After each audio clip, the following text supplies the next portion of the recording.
Hello everyone, welcome back to my channel. আমি প্রিয়াঙ্কা, তোমরা দেখছো প্রিয়াঙ্কাস ব্লগ। তো সকাল সকাল ঘুম থেকে উঠে এখানে বসে পড়েছি।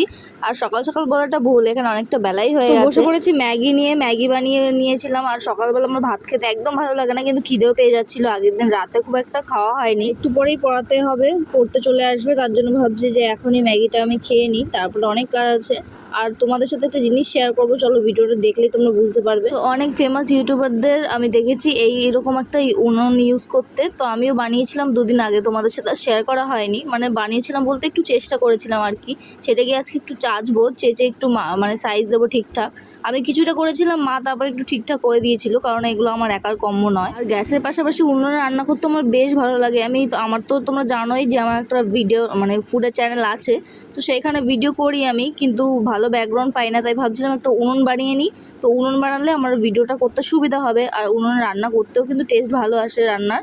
তো সেই কারণেই আমি এই উনুনটা করেছি। তো হোলির দিন অনেকটা মাংস আনিয়েছিল বাবা, তাই কিছুটা চিকেনের সলিড পিস আমি সরিয়ে রেখেছিলাম, কিন্তু কিছু বানাতে পারিনি বলে আবার বোনকে বললাম একটু চিকেন কষাই করে ফেল। তো দুপুরবেলা চিকেন দিয়ে ভাত খেয়েছিলাম, রাতের বেলা কি করবো ভেবে তারপর দেখলাম একটা বাঁধাকপি আছে, সেটার বড়া করে ফেললাম। বাড়িতে যেহেতু কাজ চলছে, খুব একটা ভিডিও করতে পারিনি। ভিডিওটা ভালো লাগলে লাইক করে দিও, দেখা হবে খুব শীঘ্রই পরের ভিডিওতে।